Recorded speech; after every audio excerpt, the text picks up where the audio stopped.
Bet situacija tai tikrai sudėtinga ir visas gyvenimas tos moters, ypatingai tie pirmieji metai, ar ne, ir vaikystės metai, ir paauglystės metai ganėtinai sunkus. Ir tai palieka didžiulės traumas žmoguje ir jam yra gana sunku susidoroti, todėl labai gerai, kad dabar šiais laikais yra labai daug sklaidos apie psichologiją, apie psichoterapiją. Ir galima šitos dalykus praeiti, galima šitos dalykus apsitvarkyti, suprasti, pasidėti ramiai, jau kažkur į širdies kertelę ramiai, kad galima būtų žiūrėti. Tai ne tai, kad pamiršti, ne tai, kad atleisti, aš tikrai nesu už tai, bet suprasti tai mums būtina, nes kitaip tai visą laiką tas nedamylėtas vaikas, tas paauglys nesuprastas ir visai kitaip penktas, jisai lipa į paviršių, jisai nori būti matomas ir jis pasireiškia. Taip, tai gal tada nuo pradžių buvo paliktas vaikas gyventi pas močiutę 6-9 mėnesių. Tai reiškia, jau nebuvo saugaus prisirišimo. Pačioj vaikystėje vaikas neturėjo tokios galimybės patirti saugų prisirišimą, o tik tai tokiam prisirišime vaikas auga saugiai, natūraliai vystosi taip, kaip turi vystytis. Žodžiu, idealiausios sąlygos yra saugaus to prisirišimo. O čia jo nebuvo, tai gal buvo prisirišta prie močiutės, bet močiutė dirbo daug, senelio nebuvo. Buvo auginami, kaip parašyta, vaikai vaikus augino. Tai reiškia, kad suaugusiojo, prie kurio prisirišti saugiai, jo nebuvo.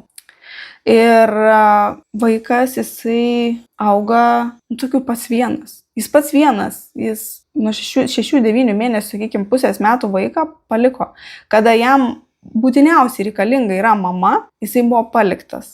Aišku, žmonės tų psichologinių dalykų nežino. Jie nesupranta, kaip tai yra svarbu, būtent vystymusi vaikų. Bet taip jau yra, ar ne?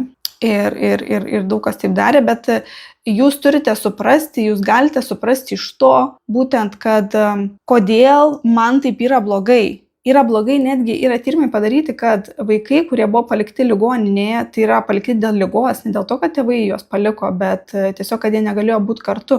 Jau jie turi tą tokią palikimo traumą, neprisirišimo traumą. Įsivaizduojat? Atrodo tokia smulkmena pasižiūrėjus taip iš bendros perspektyvos, tai tėvai vis tiek mylėjo, bet tik čia ligoninė buvo.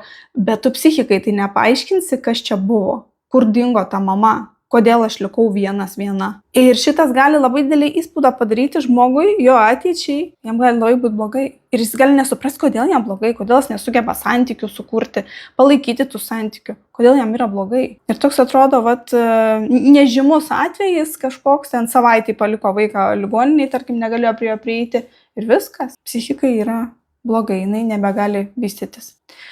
Tai čia irgi taip pat. Ir tai tiek fizinio to kontakto, kaip suprantu, buvo mažai, tiek ir emocinio ryšio stoka ir emocinis apleistumas, kuris iš vis dar yra ir skaitomas kaip emocinis smurtas, nes, to emocinio ryšio stoka kaip smurtas yra.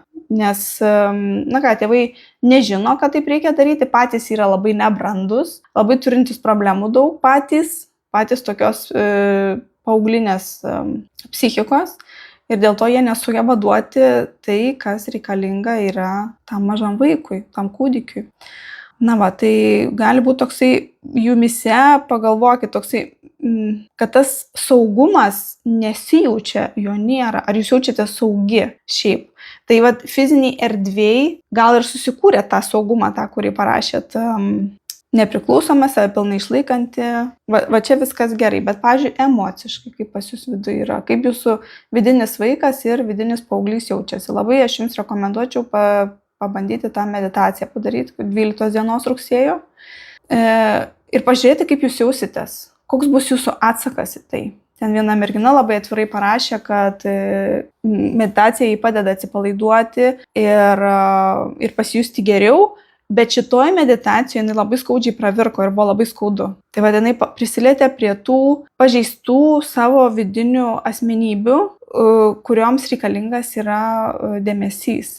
Taip, per meditaciją mes galim palikti pasaulį, palikti asmenybę savo visiškai ir tiesiog pabūt niekuom, tas irgi yra gerai, bet tol, kol mes nesusitvarkysim tų savo subasmenybių, kol mes neduosim tinkamo dėmesio joms, nepasikalbėsim, neapkabinsim, nepamilsim, nesuprasim, tol jos rodys savo išraiškas. Todėl, ir vėl kiekvieno atsakomybė, kada jis prie to prieis, kiek jis prie to prieis, kiek jisai dirbs su tuo, kiek jam bus įdomu tai daryti, kiek jam įdomu yra vidinis pasaulis ir kiek jam įdomu yra išorinis pasaulis.